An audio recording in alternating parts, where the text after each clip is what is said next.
Hey guys, it's me. Please ignore the way I look. I just woke up. I'm cleaning out my van because I have to go bring the kids to go get each other Christmas presents.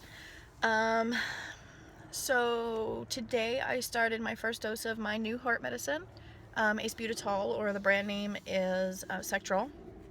It's more of an old school medicine because the modern day medicines like metoprolol and tenolol and all that, they make me feel horrible. So they're hoping that this medicine will work for me. Um, If anyone has ever taken a beta blocker, you know what I mean. And if not, beta blockers are typically used for treating high blood pressure. So it lowers your blood pressure, makes you feel like shit, but it also is good for cardiac arrhythmias, which I have. Hence the pacemaker. Um, my side effects was extremely low blood pressure. I was constantly dizzy. I was like in a brain fog, almost like a walking zombie. I'm in the medical field and I can't be like that. I have to be on my toes at all times. And let's see, I was on that about a year and a half ago. I was on metoprolol and atenolol and all the words that have lols at the end are for they're beta blockers. They're used for hypertension and cardiac arrhythmias, but they make you feel horrible. And I literally was like a zombie. I was driving home one day and snapped. I guess I was daydreaming from it and came to, and I'm like far away from my house, so I had to turn around, and it was that bad. Um, they work amazing for blood pressure and for cardiac arrhythmias, but not with me. I have a very hypersensitive system, and some medicines that work for other people's, they will make me just zonk out. I was falling asleep at my desk, couldn't keep my eyes open, walking to the bathroom even. I'd fall asleep on the shitter. It was that bad. So I took myself off of it. And that's when I told my doctor last year, you know what, just give me my cardiac ablation and get it over with. And that's when they go through your artery in your leg and they burn the inside of your heart, the SA node or the AV node, whichever one is misfiring, and they burn it and it's supposed to fix it. Well, in my case, it's not working because my heart's still going too fast, too many times. I go to the pacemaker clinic every 6 months, and when I went 3 days ago, my heart in the last 6 months went too fast, 1,789 times. So my cardiologist said, hey, we're putting you back on a medicine, and you're going to have to talk to the electrophysiologist, which is the one that gave me the ablation. There's different specialties, and go from there. If this medicine doesn't work, we have to figure out what to do because I can't live like this. I mean, your heart is a muscle. You overwork a muscle, it's going to get tired and it's going to give out, and that's not good. You can't live without a heart pumping. My biggest fear is they're going to say that I need either a cardiac defibrillator put in, which it'll shock my heart. Let me back up a minute. For all of you who know the difference between a pacemaker and an ICD, internal cardiac defibrillator, or don't know the difference, a pacemaker is something that if your heart goes below a certain number, it'll kind of like send little shocks to make it go faster, so it doesn't go below a certain number. My heart used to go so slow, it would go into the 20s and 30s that I would pass out. They call syncopal episodes when you pass out. And so my pacemaker is set to not let my heart go below, I think, 60 or 62 or something like that. My resting heart rate normally is in the 90s. A normal resting heart rate is in the 70s and 80s. So for mine to drop below 60, that's bad for me because I will pass out.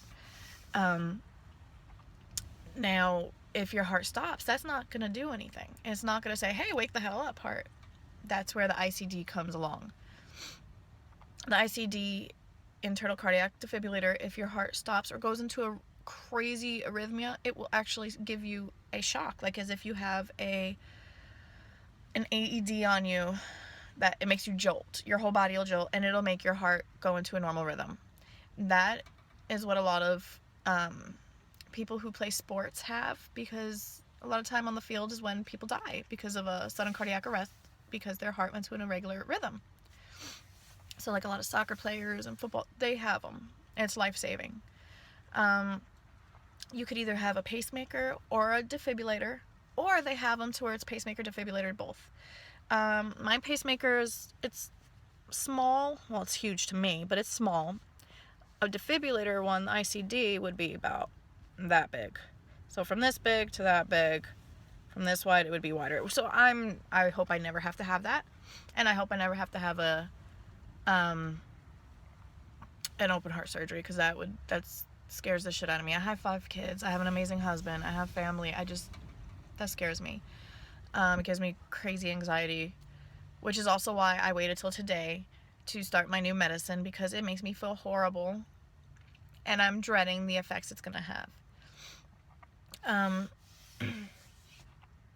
So I go back to the cardiology specialist, electrophysiologist, in 2 months to see if this medicine helped at all. And if not, we'll have to go from there and figure out what to do, because I can't keep doing this. I could feel every time my heart messes up, and I'm learning how to live with it, but it's still scary. When it's going into a crazy arrhythmia and I feel it, I often wonder, holy shit, is this it? Am I about to leave my kids and my husband and everybody? It scares me. But it goes into a regular rhythm again, because I'll force myself a cough or I'll bear down. People who don't know, some tricks, it's called it's a vasal move. You have a vagal nerve, and it's vasovagular. So let's say you go to the hospital and your heart beats 180. They'll tell you bear down like you're pooping or you're giving birth without actually having anything come out. And that it sends like a response through the vagal nerve, and it pretty much like tries to reset your heart. It'll say, oh, reset. Or you cough. And then if that doesn't work, then they give you a medicine called adenosine, which I've had it. It pretty much restarts your heart and gives it into a normal rhythm, which makes you feel horrible. Oh my god. Talk about chest pain, elephant sitting on chest, complete sweating, dripping. I don't sweat. Well, okay, I sweat, but I don't drip sweat. That medicine, I was soaked. But I lost my track of thought. Lovely. I just woke up, like I said. I had my cup of coffee, but I'm not awake yet. What was I saying? So anyway, oh, I know.